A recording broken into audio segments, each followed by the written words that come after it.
खरं सांगू का, लग्न झाल्यावरही काही पुरुष दुसऱ्या महिलांकडे आकर्षित होतात. हे ऐकताना त्रास होतो, राग येतो, भीती वाटते. पण अजून एक गोष्ट आहे जी जास्त अनकम्फर्टेबल आहे. बहुतेक वेळा यामागचं कारण सेक्स किंवा प्रेम नसतं. हा विषय दुर्लक्षित केला तर नाती हळूहळू तुटत नाहीत, तर नाती आतून रिकामी होत जातात. बोलणं कमी होतं, समज कमी होते आणि एक वेळ अशी येते, कोणीही मोठी चूक न करता देखील नातं थकल्यासारखं वाटू लागतं. आपण सगळे कुठे ना कुठे हे दृश्य पाहिलं आहे.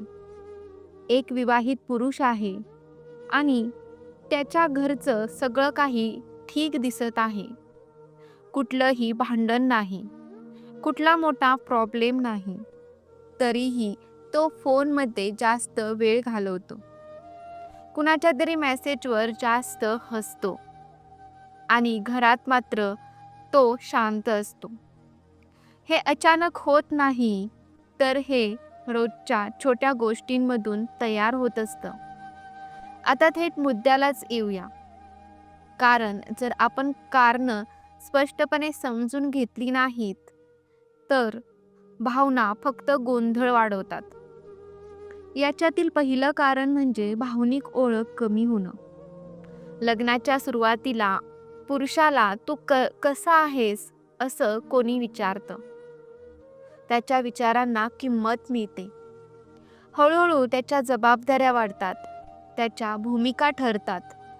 आता तो फक्त नवरा नाही, तर तो एक कमावणारा, जबाबदार माणूस बनतो. आता त्याला माणूस म्हणून ऐकून घेतलं जात नाही. आणि जेव्हा कुणी बाहेरचं त्याचं म्हणणं, त्याचं मत किंवा त्याचं काही म्हणणं आहे ते ऐकून घेतो, तेव्हा त्याला ते आकर्षक वाटायला लागतं. कारण ते पहिल्यांदा कुणीतरी ऐकून घेतलेलं असतं. आता दुसरं कारण कोणतं आहे, तर स्वतःचं अस्तित्व विसरलं जाणं. लग्नानंतर अनेक पुरुष स्वतःच्या आवडी, मित्र, स्वप्न सगळं काही बाजूला ठेवतात. ते फक्त घरासाठी, घरातल्या स्थिरतेसाठी आणि कुटुंबासाठी कष्ट करत असतात. आता एक प्रश्न इथे उभा राहतो, तो म्हणजे मी कोण आहे? जेव्हा कोणी नवीन व्यक्ती त्याला त्याच्या जुन्या रूपाची आठवण करून देते, तेव्हा तो त्या भावनेकडे ओढला जातो. त्याला ती व्यक्ती आकर्षक वाटायला लागते. आता तिसरं कारण कोणतं आहे, तर संघर्ष टाळण्याची सवय. बऱ्याच पुरुषांना भावना बोलून दाखवायला शिकवलं जात नाही. त्यामुळे घरात कोणतीही अडचण आली तरीही तो शांत राहतो. बाहेर मात्र कुणाशीही बोलणं त्याला सोपं वाटतं. कारण बाहेरच्यांना स्पष्टीकरण द्यावं लागत नाही. हे आकर्षण नसून सुटकेची भावना असते. चौथं कारण नवीनतेचा भ्रम. नवीन माणूस म्हणजे नवीन ऊर्जा, नवीन लक्ष, नवीन प्रतिक्रिया. खरं तर ती व्यक्ती परफेक्ट नसते, पण ती दैनंदिन ताणाशी जोडलेली नसते. त्या व्यक्तीशी बोलल्यावर रिलॅक्स वाटायला लागतं आणि त्यामुळे ती व्यक्ती त्याला चांगली वाटते. पाचवं कारण अपूर्ण कौतुक. पुरुषही कौतुकावर जगतो. पुरुषालाही कौतुक केलेलं आवडतं. फक्त तो ते मानत नाही किंवा कौतुक तो स्वतःहून मागत सुद्धा नाही. घरात त्याचं योगदान गृहीत धरलं जातं. बाहेर कुणी "तू छान आहेस" असं म्हटलं की ते शब्द त्याच्या खोलवर जातात आणि तिथेच त्या व्यक्तीबद्दल त्याची भावनिक ओढ तयार होते.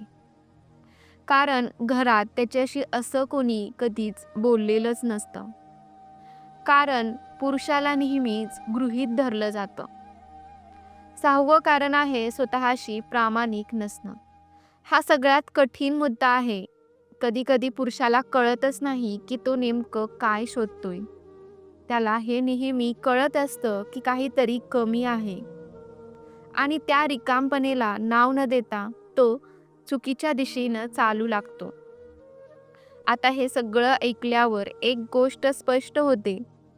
हे फक्त दुसऱ्या महिलेकडे पाहणं नाही, तर ही एक त्याच्या आतली पोकळी आहे, जी वेळेवर समजली नाही, तर ते नातं हळूहळू कोसळतं. याचा परिणाम फक्त पुरुषांवरच होत नाही, तर स्त्रीला स्वतःबद्दल शंका यायला लागते. ती स्वतःला कमी समजू लागते. घरात न बोललेली दरी तयार होते आणि दोघेही एकाच घरात राहून सुद्धा एकटे पडतात. इथे आपण स्वतःला 2 प्रश्न विचारूया. आपण एकमेकांशी शेवटचं मनापासून कधी बोललो? आपण फक्त भूमिका निभावतोय की नातं जगतोय? उपाय भांडणात नाही, उपाय संशयात देखील नाही आणि उपाय नियंत्रणात सुद्धा नाही. तर उपाय आहे सीमा आणि प्रामाणिक संवादात. आपण काय अनुभवतोय हे शांतपणे सांगण्यात, समोरच्याचं ऐकून घेण्यात आणि सगळ्यात महत्त्वाचं स्वतःचं आत्मसन्मान न सोडण्यात. नातं टिकवण्यासाठी स्वतःला हरवणं आवश्यक नसतं आणि स्वतःला समजून घेतलं गेलं तर बाहेर काही शोधायची गरजच उरत नाही. आजचा विचार इथेच थांबवूया. जर या शब्दांमध्ये तुम्हाला तुमचीच परिस्थिती दिसली असेल, तर कदाचित तुम्ही एकटे नाही आहात आणि कदाचित ही समजूतच पुढचा योग्य टप्पा आहे.